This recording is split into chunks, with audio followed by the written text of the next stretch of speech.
സാഹിത്യ പുരസ്കാര സമർപ്പണ ചടങ്ങിലേക്കാണ് ഇനി പോകുന്നത്. 2023 മാതൃഭൂമി സാഹിത്യ പുരസ്കാരം എഴുത്തുകാരൻ സക്കറിയയ്ക്ക് അല്പസമയത്ത് സമ്മാനിക്കും. കോഴിക്കോട്ടെ KP കേശവമേനോൻ ഹാളിൽ നടക്കുന്ന ചടങ്ങിൽ M മുകുന്ദൻ പുരസ്കാരം സമ്മാനിക്കും. ഇവിടെ നിന്ന് തത്സമയ ദൃശ്യങ്ങളാണ് കാണുന്നത്.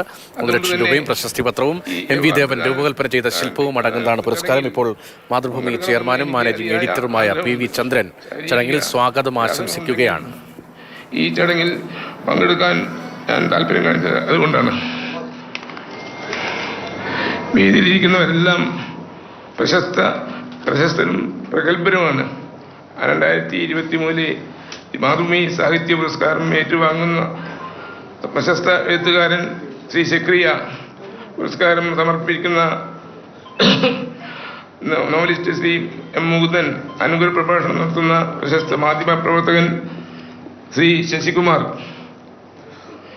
യുവ എഴുത്തുകാരി മിനി, അധ്യക്ഷം വഹിക്കുന്ന Mathrubhumi managing director Shri MV Shreyamskumar, Mathrubhumi ആഴ്ചപ്പതിപ്പ് എഡിറ്റർ സുഭാഷ് ചന്ദ്രൻ എന്നിവരെയും മാതൃഭൂമി ഡയറക്ടർമാരെയും ഈ സദസ്സിൽ നിങ്ങൾ ഓരോരുത്തരെയും ഈ ചടങ്ങിൽ സ്വാഗതം ചെയ്തുകൊണ്ട് നിർത്തുന്നു. ശ്രീ സക്കറിയയ്ക്ക് എൻ്റെ ആശംസകൾ അറിയിക്കുന്നു. മാതൃഭൂമി സാഹിത്യ പുരസ്കാര സമർപ്പണ ചടങ്ങാണ് കോഴിക്കോട് തുടരുന്നത്. നമ്മുടെ മുകുന്ദേട്ടൻ മയ്യഴിപ്പുഴയുടെ എഴുത്തുകാരൻ എന്ന് പറയുന്ന പോരാ, നിങ്ങൾ എന്ന പുതിയ പുസ്തകം വായിക്കുമ്പോഴും അതേപോലെ തന്നെ മുകുന്ദേട്ടൻ എത്രത്തോളം നമുക്ക് അടുത്തുണ്ട് എന്ന് നമുക്കൊക്കെ അറിയാം. പുരസ്കാര സമർപ്പണത്തിനായി മുകുന്ദേട്ടനെ വിളിക്കുന്നു.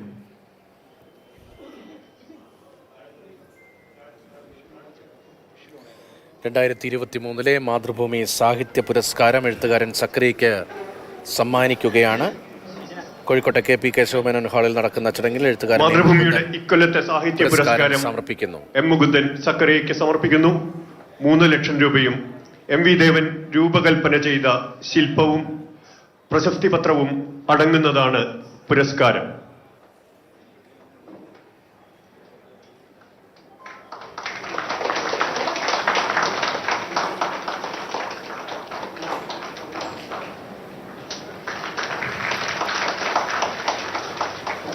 '23 മാതൃഭൂമി സാഹിത്യ പുരസ്കാരം പ്രൗഢമായ വേദിയിൽ സമ്മാനിക്കപ്പെട്ടിരിക്കുന്നു.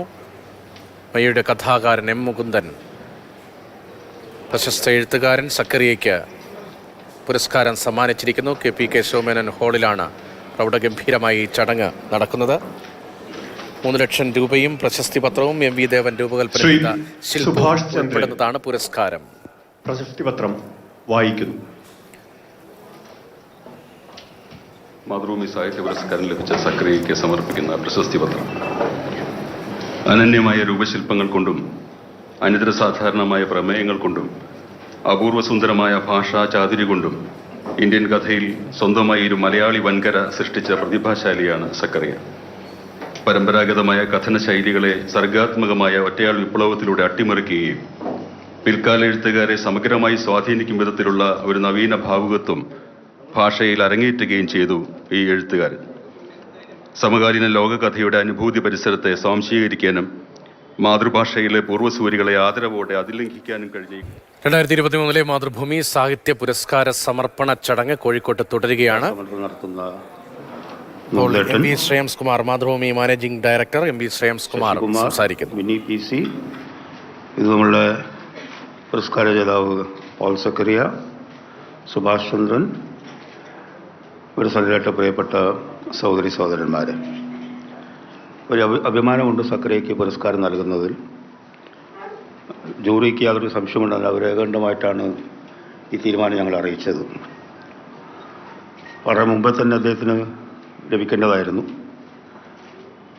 എല്ലാം അതിൻ്റെ സമയമാകുമ്പോഴാണല്ലോ പിന്നെ വരിക.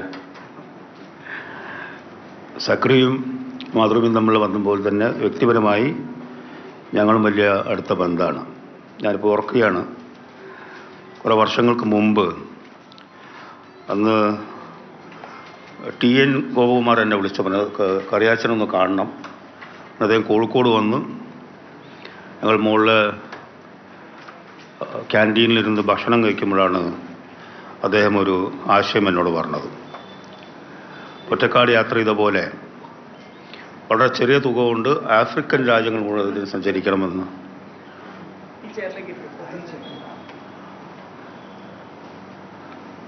ആഫ്രിക്കൻ രാജ്യങ്ങളുടെ ഒരു സഞ്ചാരത്തെക്കുറിച്ച് അദ്ദേഹം സംസാരിച്ചു. അപ്പോൾ എനിക്കത് വലിയ താല്പര്യം തോന്നി. കാരണം അദ്ദേഹത്തിന് ചെലവഴിക്കാൻ ഉദ്ദേശിച്ച ഒരു ദിവസം $30 അങ്ങനെ എന്തായിരുന്നു അല്ലേ? ഒരു ദിവസം $30. അങ്ങനെ 2-3 ലക്ഷം രൂപ കൊണ്ടാണ് അദ്ദേഹം കുറച്ച് മാസങ്ങളോളം ആഴ്ചകളോളം 5 മാസം ആഫ്രിക്കയിലൂടെ സാഹസികമായി അദ്ദേഹം സഞ്ചരിച്ചത്. അത് മാതൃഭൂമി ആഴ്ചപ്പതിപ്പിൽ അച്ചടിച്ചു വരികയും ഒരു ആഫ്രിക്കൻ യാത്ര എന്ന രീതിയിൽ പുസ്തക രൂപേണ അത് പുറത്തിറക്കുകയുണ്ടായി. അതിനുശേഷം അദ്ദേഹം ടർക്കിയിലേക്കൊരു യാത്ര, അതിലിടയ്ക്ക് ഇവിടെ പോയിരുന്നുണ്ട് ലാസ്കയുടെ യൂറോപ്പിലുള്ളൊരു യാത്ര. അത് ഇതേപോലെ തന്നെ ആ ദേശങ്ങളെ തേടി അവിടെ സംസ്കാരങ്ങളെ മനസ്സിലാക്കി, ജനങ്ങളെ മനസ്സിലാക്കി, അവരുടെ ജീവിത രീതി മനസ്സിലാക്കി, അവരിൽ ഇടപഴകിക്കൊണ്ട് ആ ഒരു യാത്രയും അദ്ദേഹം കുറേ മാസങ്ങൾ നടത്തി. അങ്ങനെ അദ്ദേഹം നോവൽ എഴുതിയിട്ടുള്ള ഒരു ഇംഗ്ലീഷിൽ നോവൽ മാത്രമേ എഴുതിയിട്ടുള്ളൂ. കഥകൾക്ക് പുറമെ സാഹിത്യ സഞ്ചാരം അദ്ദേഹത്തിന് വളരെ പ്രിയപ്പെട്ട ഒന്നാണ്. അത് വ്യത്യസ്തമായിട്ടാണ് അവതരിപ്പിക്കുക. ഞാൻ നേരത്തെ പറഞ്ഞ പോലെ ഓരോ പ്രദേശങ്ങളിലും ചെന്ന് അവർ അങ്ങനെ വല്ലാത്ത പ്ലാനൊന്നും ആയിരിക്കില്ല. എവിടെയെങ്കിലും സുഹൃത്തുക്കൾ കണ്ടുപിടിച്ച് അവിടെ താമസിച്ച് ആ രീതിയിലാണ് അദ്ദേഹത്തിൻ്റെ യാത്ര. അപ്പോൾ അത് വായിക്കാനും നമുക്ക് വലിയ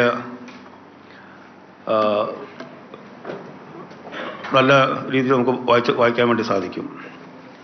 അദ്ദേഹം എഴുതിയ നോവൽ ഒരു ഇംഗ്ലീഷിൽ A secret history of compassion, അതാണ് അദ്ദേഹം എഴുതിയൊരു നോവൽ. അത് കുറച്ച് വർഷങ്ങൾക്ക് മുമ്പ് മാതൃഭൂമി സാഹിത്യോത്സവത്തിൽ വെച്ച് അതിൻ്റെ റീഡിംഗ് ഉണ്ടായിരുന്നു, ഓർമ്മയുണ്ടോ? ആ പുസ്തകം അദ്ദേഹം അതിൻ്റെ ചില ഭാഗങ്ങൾ അവിടെ വായിക്കുകയുണ്ടായി. അപ്പോൾ മലയാളത്തിൽ മാത്രമല്ല ഇംഗ്ലീഷിലും നല്ല സാഹിത്യ ഭാഷയിൽ എഴുതാൻ സാധിക്കും എന്നത് വായിച്ചപ്പോഴും അദ്ദേഹം ഈ എഴുത്തുകാരൻ വായിക്കുന്നത് കേൾക്കുന്ന വേറൊരു പ്രതീതിയാണ്. അവരുടെ വികാരമെല്ലാം അതിൽ നമുക്ക് കാണാൻ വേണ്ടി സാധിക്കും. അനുഭവം ഉണ്ടായിട്ടുണ്ട്. നേരത്തെ ഇവിടെ വീഡിയോയിൽ കാണിച്ച പോലെ പല മതിൽക്കെട്ടുകളും ഭേദിച്ചുകൊണ്ട് സാമ്പ്രദായമല്ലാത്ത രീതിയിൽ പല രചനകളും അദ്ദേഹം നടത്തിയിട്ടുണ്ട്. അതിൻ്റെ ഒന്നും ഡീറ്റെയിൽസിലേക്ക് ഞാൻ പോകുന്നില്ല, അത് കുറച്ച് കൂടുതലായി പോകും. അങ്ങനെ ഒരു പരീക്ഷണം അദ്ദേഹം അവിടെ നടത്തിയിട്ടുണ്ട്. വളരെ ബോൾഡായിട്ട്, ആരും ഭയപ്പെടാതെ സംവിധാനങ്ങൾ എതിർത്തുകൊണ്ട് എഴുതിയ പല കഥകളും വലിയ ചർച്ചയായിട്ടുണ്ട്. സത്യം പറഞ്ഞാൽ ഈ വീഡിയോ എനിക്ക് കുറച്ച് എഡിറ്റ് ചെയ്യേണ്ടി വന്നു ഇന്നത്തെ ഒരു കാലഘട്ടത്തിൽ. ചിലത് പറയാൻ പറ്റാത്തതുകൊണ്ട്. അങ്ങനെയുള്ളൊരു സാഹിത്യകാരൻ മാതൃഭൂമി അദ്ദേഹത്തിൻ്റെ ആദ്യത്തെ കഥ പ്രസിദ്ധീകരിച്ചത് ഇവിടെ പറഞ്ഞു റിപ്പബ്ലിക് പതിപ്പിലാണ്. 64 ഞാൻ ജനിക്കുന്നതിന് മുമ്പെയാണത് ഉണ്ടായിട്ടുള്ളത്. എൻ്റെ വയസ്സൊന്ന് സൂചിപ്പിക്കാൻ വേണ്ടി പറഞ്ഞാണ് കേട്ടോ.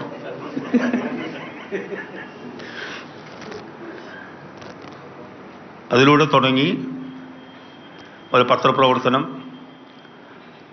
മറ്റ് ചില സമയത്തൊരു ആക്ടിവിസ്റ്റ്, അങ്ങനെയുള്ള പല ലേബലും അദ്ദേഹത്തിനുണ്ട്. പലപ്പോഴും അഭിപ്രായം തുറന്നു പറഞ്ഞതിൻ്റെ പേരിൽ ആക്രമിക്കപ്പെട്ടിട്ടുണ്ട് രാഷ്ട്രീയ പാർട്ടികളാലും സംഘടനകളെല്ലാം തന്നെ.